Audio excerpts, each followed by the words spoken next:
10 سال کی عمر ہوئی تو 10 سال کی عمر کے اندر کسی معاملے میں ٹیپو سلطان رحمۃ اللہ علیہ کے والد اور ان کے 2 بھائی جیل کے اندر ایک پنجرے کے اندر قید کر دیے گئے۔ اب ٹیپو سلطان رحمۃ اللہ علیہ بھی تھے ساتھ میں، 10 سال کی عمر تھی، لیکن اللہ رب العزت والجلال نے ان کو وہ ذہانت دی تھی کہ جب وہ پنجرے میں قید کر دیے گئے اپنے 2 بھائیوں کے ساتھ، تو انہوں نے ایک لوہے کا ٹکڑا لیا اور ایک پتھر اٹھایا، نوکیلا پتھر، اور وہ پنجرے کو کاٹنے لگے، اس میں کاٹتے رہے 5 دن کی مدت میں وہ پنجرے کو کاٹ کر رات کے اندھیرے میں وہاں سے نکل گئے۔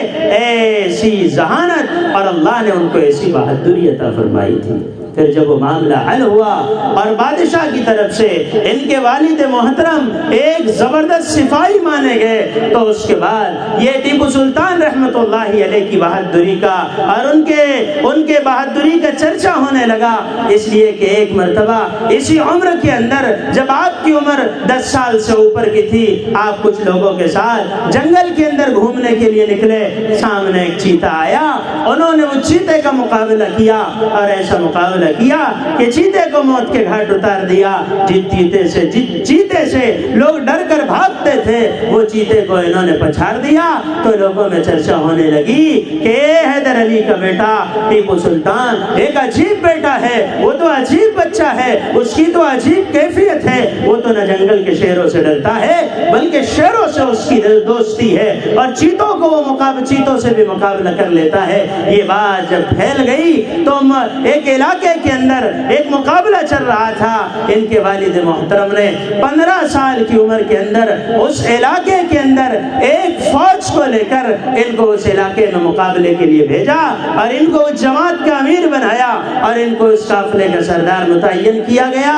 جب وہ اس علاقے میں پہنچے اور وہاں انہوں نے دشمنوں سے مقابلہ کیا ملبار کے علاقے کے اندر، تو اس علاقے کے اندر پہلی ہی مرتبہ کا جنگ 15 سال کی عمر تھی، اس عمر کے اندر دشمنوں کے دانت کھٹے کر دیے اور فتح کے ساتھ آپ وہاں سے واپس لوٹ گئے۔ تو اور چرچا ہونے لگا کہ سلطان ٹیپو یہ تو بڑا بہادر لڑکا ہے۔ اب زمانہ گزرا، وقت گزرا، گھڑیاں گزری، اور اس زمانے کے اندر مختلف علاقوں سے مقابلے ہوا کرتے تھے۔ اللہ کا کرنا یہ ہوا، ایک زمانہ وہ آیا ٹیپو سلطان رحمۃ اللہ علیہ کے جو والد محترم سپاہی تھے علی حیدر، ان کو ہی بادشاہ بنا دیا گیا۔ انہوں نے 10 سال تک بادشاہت کی۔ 1750 کے اندر ٹیپو سلطان رحمۃ اللہ علیہ پیدا ہوئے۔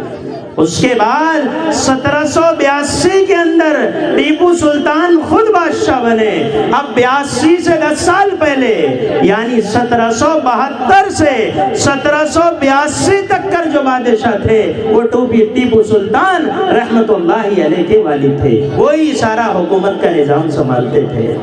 اب جب آپ کی عمر 19 سال کی ہو گئی تو گھر والوں کو فکر لاحق ہوئی نکاح کی کہ بچے کا نکاح کرنا چاہیے، اس لیے کہ یہ ماں باپ کی ذمہ داری ہے وہ اپنے اولاد کے نکاح کی فکر کرے۔ یہ ماں باپ کی ذمہ داری ہے۔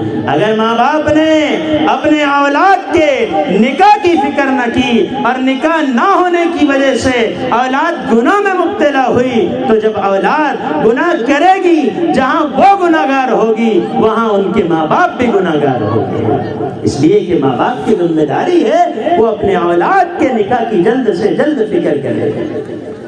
اب یہ نکاح کی فکر میں لگ گئے، لیکن مقابلے بھی چل رہے تھے مختلف علاقوں سے، تو اس لیے 19 سال سے 20 سال ہو گئے، روایات مختلف ہے، 19 20 21 22 24 تک کی ایسی درمیانی عمر کے اندر پھر آپ کے نکاح کا معاملہ طے ہوا۔ تو نکاح کرنا ہے، کس سے نکاح کرنا ہے؟ نکاح کرنا ہے تو کس سے نکاح کرنا ہے؟ کس سے ان کا نکاح کرایا جائے گا؟ تو اب یہاں بھی جیسے نام رکھنے میں اختلاف ہوا تھا، یہاں بھی اختلاف ہو گیا۔ فاطمہ کہنے لگی میں اپنے بیٹے کا نکاح کراؤں گی مسجد کے امام محترم برہان الدین رحمۃ اللہ علیہ کی بہن سے، اور علی حیدر کہنے لگے میں فلاں سے کراؤں گا۔ اب اختلاف بڑھ گیا۔ یہ اختلاف محبت کے ساتھ بڑھا ہے، اپنے گھر کا اختلاف جو رہتا وہ گالیاں کے ساتھ بڑھتا۔ یہ اختلاف ایسا نہیں ہے، بیوی کی ایک رائے ہے کہ امام صاحب کی بہن سے نکاح کراؤ، اور شوہر کی ایک رائے ہے کہ فلاں گھر کے اندر نکاح اس کا کرایا جائے گا. یہ بات چلنے لگی, یہ معاملہ چلنے لگا. تو جب یہ معاملہ آگے بڑھا ہے اور آگے بڑھتے بڑھتے یہاں تک پہنچا ہے کہ پھر یہ بات طے ہوئی کہ بیچ کا راستہ نکالا جائے اور دونوں ہی گھر کے اندر اس کا نکاح کرا دیا جائے. اب کچھ نوجوان سوچ رہے ہوں گے اپنے ابا اماں بھی لڑتے, ایسا تو کتنا اچھا ہوتا, اپنے بھی دو شادیاں ہو جاتی. لیکن وہ اللہ کے خاص بندے تھے, ان کی نظر ماحول پر نہیں تھی, ان کی نظر لوگوں میں کیا چل رہا ہے اس پر نہیں تھی, ان کی نظر قرآن و حدیث پر تھی.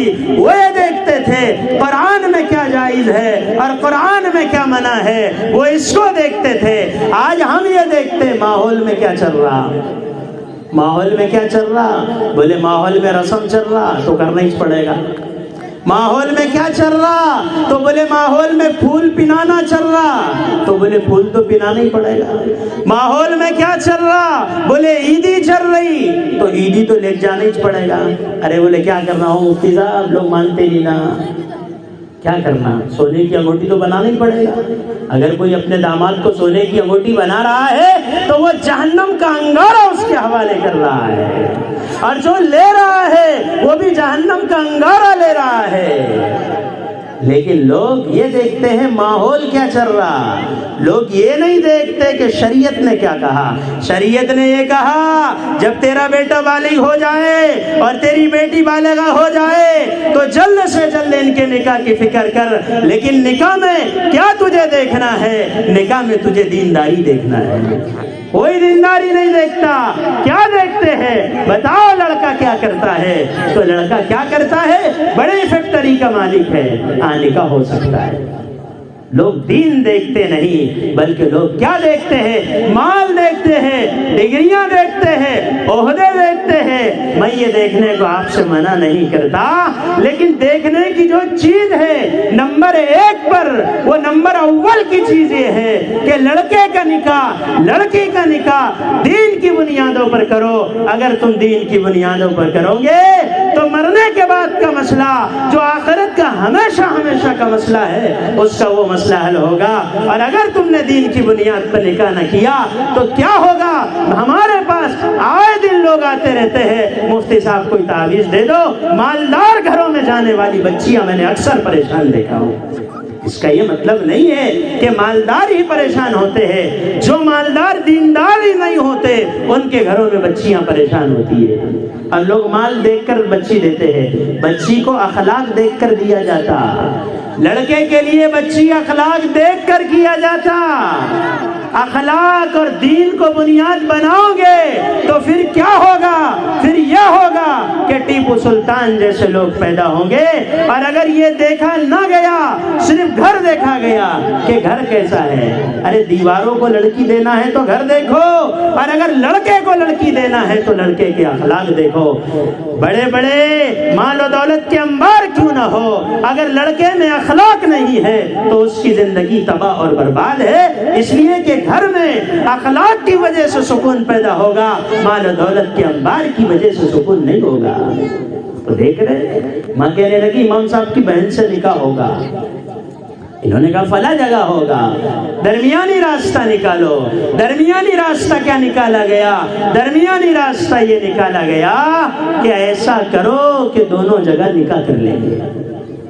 تو ایک ہی دن میں ٹیپو سلطان رحمت اللہ علیہ کے 2 نکاح ہوئے 1 گھنٹے کے فاصلے سے.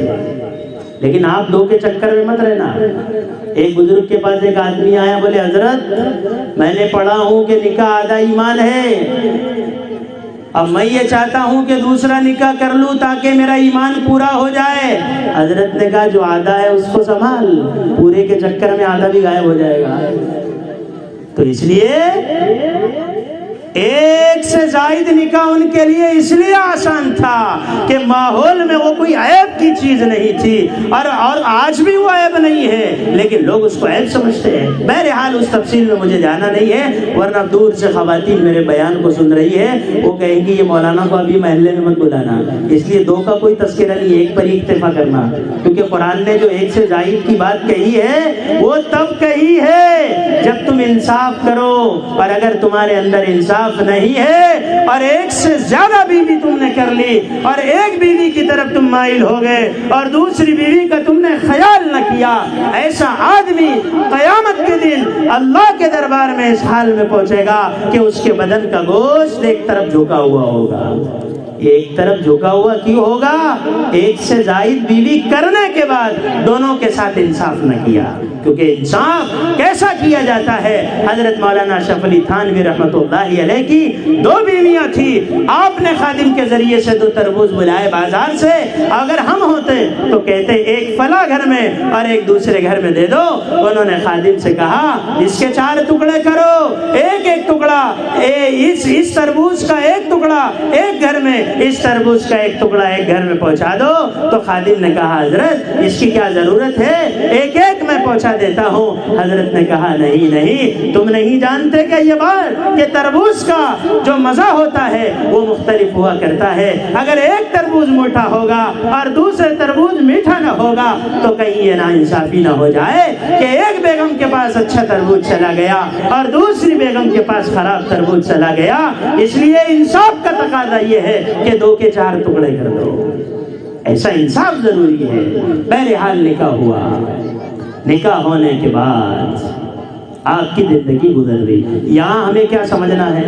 یہاں ماں باپ کو یہ سمجھنا ہے کہ اپنے اولاد کے نکاح میں جلدی کرنا، اپنے اولاد کے نکاح میں تاخیر مت کرو۔ بخاری کی روایت کے اندر ہے جب نکاح میں تاخیر ہوگی تو دنیا میں فتنہ اور فساد پھیل جائے گا۔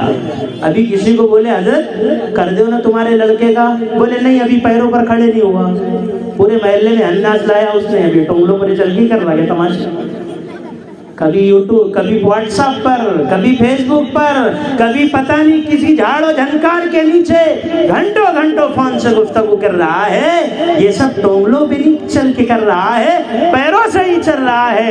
ارے نکاح کے کرنے سے رزق کے دروازے کھلتے ہیں۔ یہ شیطان نے دھوکے میں ڈال دیا کہ پہلے سروس ملے، پہلے روزگار ملے تب ہم نکاح کریں گے، حالانکہ آقا نے فرمایا من استطاع منکم الباءۃ فلیتزوج، جو تم میں نکاح کی طاقت رکھتا ہے وہ فوراً نکاح کرے، فإنہ اغض للبصر واحسن للفرج۔ نکاح کا جلدی کرنا یہ نگاہوں کو جھکا دیتا ہے، اور نکاح کا جلدی کرنا یہ انسان کو پاک اور پاکیزہ بنا دیتا ہے۔ لیکن ماحول کچھ ایسا بن گیا، عمریں گزر رہی ہے، بچوں کی عمریں بہت زیادہ ہوتی چلی جا رہی ہے، ماں باپ کو نکاح کی فکر ہی نہیں ہے، پلاٹ لینے کی فکر، دکان خریدنے کی فکر، ان ساری فکروں سے زیادہ فکر کیا ضروری تھی کہ اپنے بچے کا جلدی نکاح کرے۔ اور یہ فکر کیوں نہیں ہو رہی کہ لوگ نکاح کو صرف سنت سمجھتے ہیں، حالانکہ نکاح سنت نہیں ہے، صرف نکاح واجب بھی ہے، نکاح فرض بھی ہے۔ اگر بچہ گناہوں میں مبتلا ہونے کا خطرہ محسوس کر رہا ہے یا گناہوں میں مبتلا ہو رہا ہے تو نکاح کرنا واجب ہے۔ علامہ شامی نے لکھا عند التوقان واجب، اور اگر گناہوں میں مبتلا ہو گیا ہے ایسی حالت میں نکاح کا کرنا فرض ہے، فرض جیسے نماز کا پڑھنا فرض ہے۔ اس لیے اپنی اولادوں کا فوراً نکاح کرنے کی ہمیں آج کی مجلس سے یہ بات سیکھ کے جانی ہے۔ ٹیپو سلطان رحمۃ اللہ علیہ کا نکاح ہوا، وقت گزرتا رہا، گھڑیاں گزرتی رہی، اس کے بعد ایک زمانہ وہ آیا، ایک وقت وہ آیا کہ 1782 کے اندر حضرت ٹیپو سلطان رحمۃ اللہ علیہ بادشاہ بنا دیے گئے، میسور کے اور اس کے مختلف علاقوں کے۔ ایک اہل علم نے لکھا کہ 20 ضلع اور ہر ضلع کے اندر 40 تعلقے تھے۔ میں نے اس کا حساب لگایا تو پتہ چلا کہ ٹیپو سلطان رحمت اللہ علیہ کی حکومت 800 تعلقوں پر تھی۔ کتنے تعلقوں پر؟ 800 تعلقوں پر ٹیپو سلطان رحمت اللہ علیہ حکومت کر رہے تھے۔ تھوڑا سا اذان کا جواب دے دو اس کے آگے۔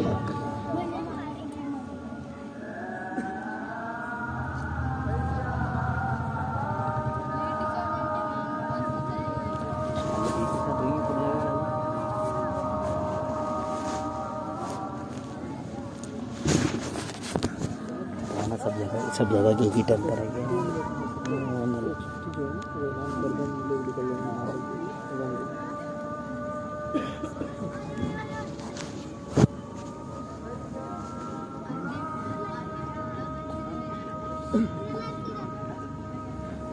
یہاں پر ہی نماز ہوگی، جانے کی کوشش کرو، یہاں ہی نماز ہوگی. ایک دن تھوڑی قربانی دے دو آج سے اللہ کے. اذان سن لو.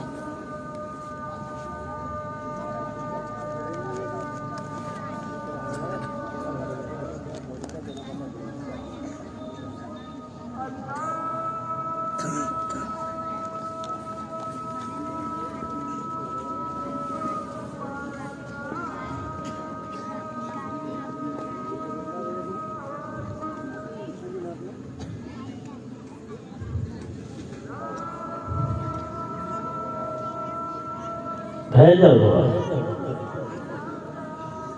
لا الہ الا اللہ صلی اللہ علیہ وسلم.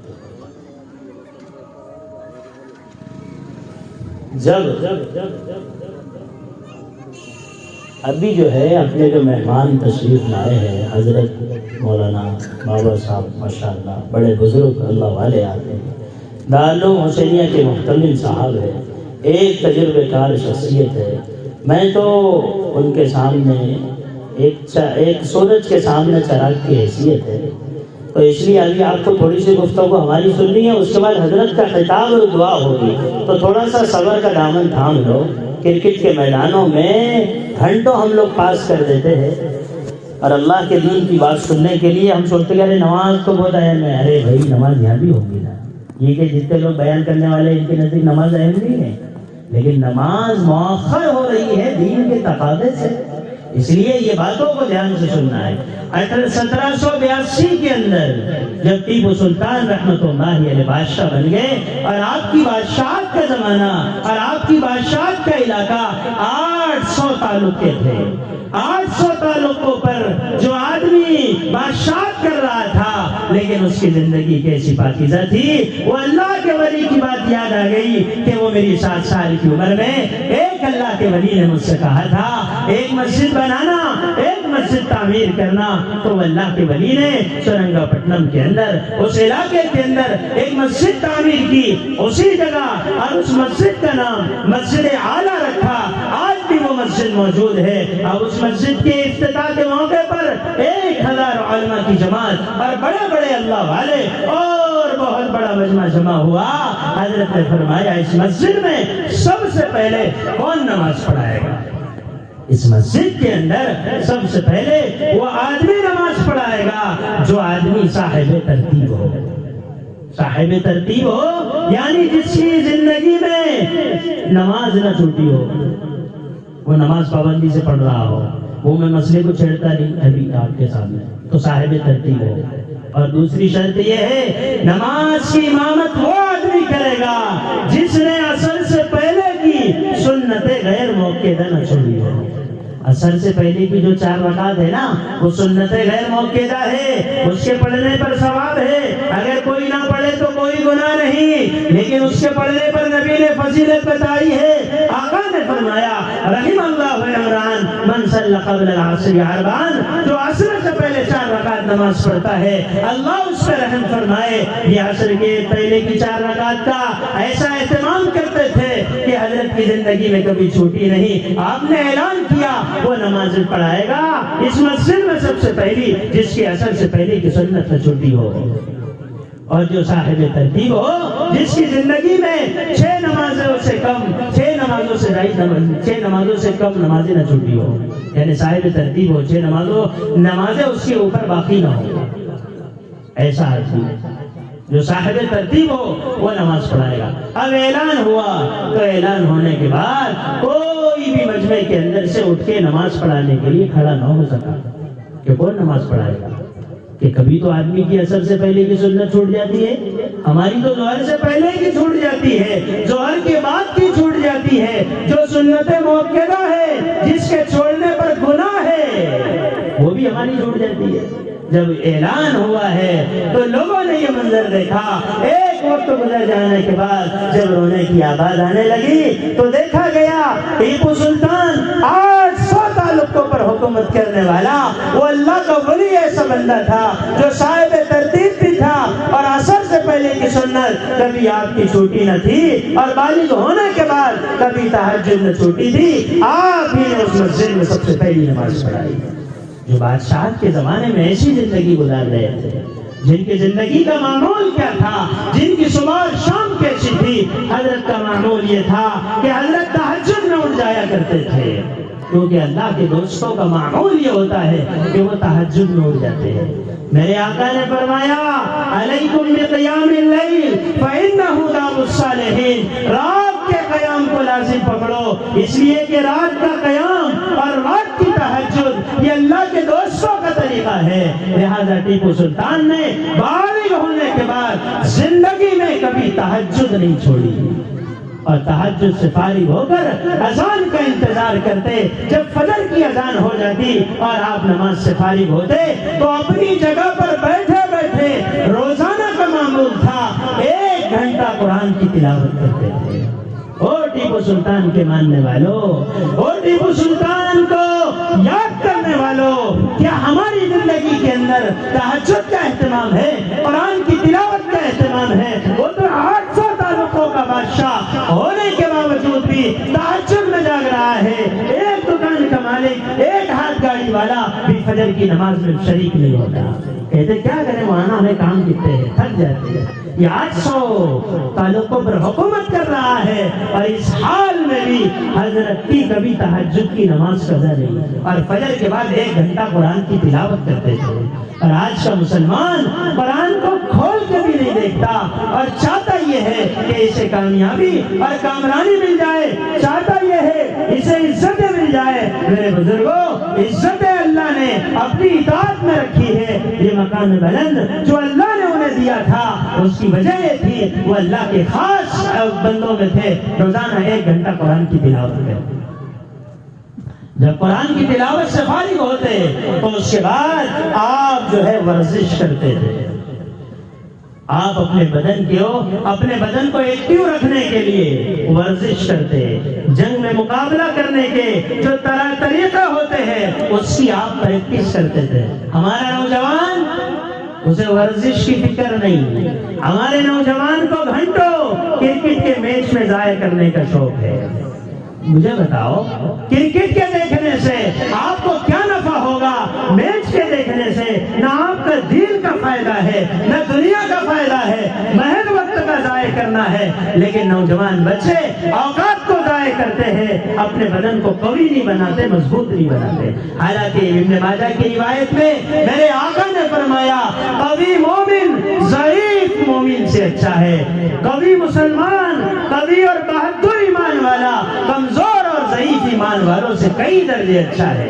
آپ ورزش کرتے ہیں، اس کے بعد ہلکا سا ناشتہ کرتے ہیں، اور ناشتے سے فارغ ہونے کے بعد دیوان میں تشریف لے جاتے، اور وہاں تشریف لے جانے کے بعد امت کے احوال جو خطوط مختلف علاقوں سے آتے ان کا جواب بھی دیتے، اور جو لوگوں کے مسائل ہوتے ان مسائل کو بھی حل کرتے۔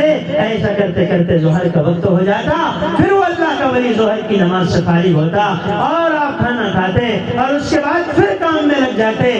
آپ مسلسل مصروف رہتے، کبھی امت کے احوال کی خبر لیتے، کبھی دشمنوں کے حالات کی خبر لیتے، اس لیے کہ دشمن بھی آپ کے مقابلے کے لیے اور آپ سے مقابلہ کرنے کے لیے ہمیشہ تلے ہوئے رہتے تھے۔ اس لیے کہ جب ملک ہندوستان میں انگریز انٹر ہوا اور انگریز داخل ہوئے اور انگریز یہاں رہنے لگے، اور انگریزوں کا یہ ارادہ ہوا کہ ہندوستان پہ قبضہ جما لیا جائے اور ہندوستان پر حکومت اپنی قائم کی جائے، تو سب سے پہلے انہوں نے میسور کے علاقے کا ارادہ کیا، کیونکہ اس زمانے میں میسور ایسا علاقہ تھا جہاں پر بہت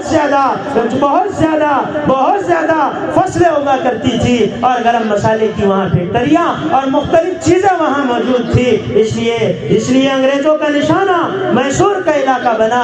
اب ٹیپو سلطان رحمت اللہ علیہ انگریزوں سے مقابلہ کرنے کے لیے اپنی فوج کے ساتھ سامنے آئے۔ ایک مرتبہ مقابلہ ہوا، اس میں بھی ٹیپو سلطان رحمت اللہ علیہ نے انگریزوں کو ہرا دیا، انگریز ہار گئے اور ٹیپو سلطان اور ان کی فوج جیت گئی۔ پھر اس کے بعد دوسرا دوسرا مقابلہ ہوا. دوسرا مقابلہ ہونے کے بعد بھی ٹیپو سلطان رحمۃ اللہ علیہ کو فتح حاصل ہوئی اور آپ فتح یاب ہو کر کامیابی کے ساتھ واپس لوٹے.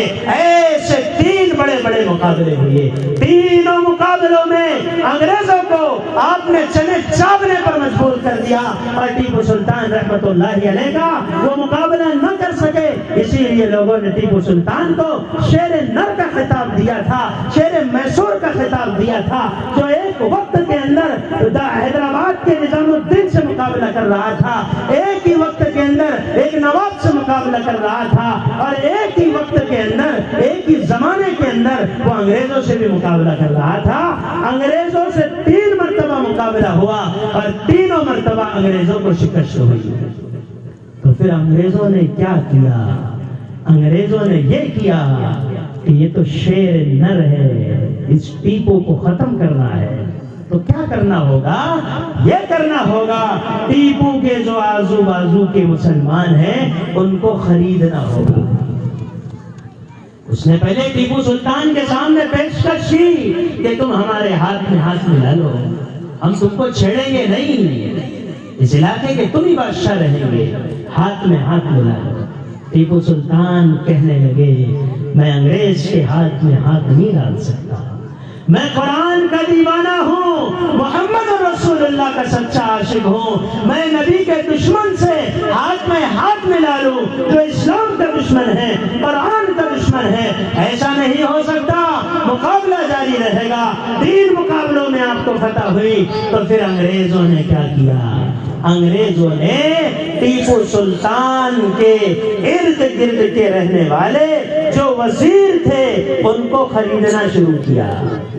تو ٹیپو سلطان کا سب سے خاص وزیر جس کا نام میر جعفر تھا, جو وزیر اعظم تھا, ایک پورنیہ تھا, ایک میر قمر الدین تھا, ایسے جو خاص لوگ تھے انگریزوں نے ان کو خریدا. انگریزوں نے ان سے کہا ہم تمہیں یہ دیں گے, ہم تمہیں یہ دیں گے. کچھ منافق لوگ رہتے جو اپنی مال کے چکر میں, اپنی جاہ و جلال کے چکر میں انسانیت کا سودا کر دیتے ہیں, پوری قوم کا سودا کر دیتے ہیں.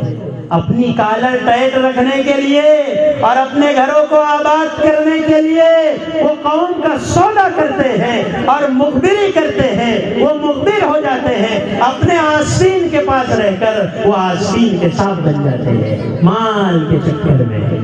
انگریز سمجھ گیا کہ اس سے ایسا مقابلہ نہیں ہو سکتا, یہ تو بڑا شیر ہے, اس سے مقابلے کا طریقہ یہ ہے کہ اسی کے لوگوں کو خریدا جائے. ایک بات یاد رکھنا, اغیار ایمان والوں کو مال کی لالچ میں مختلف چیزوں میں خریدنا چاہتے ہیں, اور جو لوگ بک جاتے ہیں ان کا حشر دنیا اور آخرت میں برا ہوتا ہے. کیوں؟ وہ یہ جانتے ہیں دشمنان اسلام کہ ہم تب تک مسلمانوں کی صفوں کو توڑ نہیں سکتے, ہم تب تک مسلمانوں پر قبضہ نہیں کر سکتے, ایمان والوں پر غالب نہیں آ سکتے جب تک کر ان کی صفوں میں ہم پھوٹ نہ ڈال دیں. تو اس گھر کو آگ لگ گئی گھر کے چراغ سے. کسی شاعر نے کہا تھا کوڑاڑی میں اگر لکڑی کا دستہ نہ ہوتا, کوڑاڑی میں اگر لکڑی کا دستہ نہ ہوتا, لکڑی کے کٹنے کا رستہ نہ ہوتا. شیخ مولانا یوسف صاحب رحمۃ اللہ علیہ نے لکھا لوہا آیا بادشاہ کے پاس اور لوہے نے بادشاہ سے کہا تھوڑی سی لکڑی ہمیں دے دیجئے, آپ کا تو پورا باغ ہے لکڑی کا. تو وزیروں نے کہا دینا مت. بادشاہ نے کہا دینے میں کیا حرج ہے, 2-4 لکڑیاں دے دیں گے تو کیا ہوگا, ہمارے پاس تو اتنا بڑا جنگل ہے. وزیروں نے کہا نہ دو. بادشاہ نے انہیں دے دیا. پھر کیا ہوا, دوسرے دن بادشاہ جنگل کی طرف پہنچا. حضرت جی مولانا یوسف صاحب مثال بیان کرتے ہیں کہ جب وہ جنگل کی طرف پہنچا تو دیکھا کہ جنگل پورا کٹا ہوا ہے, کیونکہ جنگل تب کٹا جب کوڑاڑی کے اندر لکڑی کا دستہ آیا. لکڑی کے اندر کوڑاڑی میں اگر لکڑی کا دستہ نہ ہوتا, لکڑی کے کٹنے کا رستہ نہ ہوتا. آج جو مسلمانوں کو نقصان ہوتا ہے نا, آج بھی اور جب سے دنیا بنی ہے آج تک قیامت تک جو نقصان ہوگا, دشمن کی طرف سے نقصان تب تک نہیں ہو سکتا جب تک کہ ہمارے مسلمان نہ بک جائے.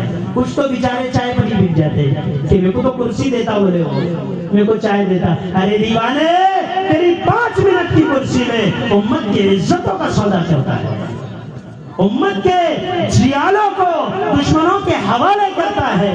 اب میر صادق بک گئے، میر قمر الدین بک گئے، تو انہوں نے ہاتھ میں جب ہاتھ ملایا تو ہاتھ میں ہاتھ ملانے کی وجہ سے انہوں نے حکمت کے ساتھ انہیں بتایا کہ فلاں دیوار کی طرف سے حملہ کرنا، وہ دیوار کمزور ہے. اس لیے ایک بات یاد رکھنا، اگر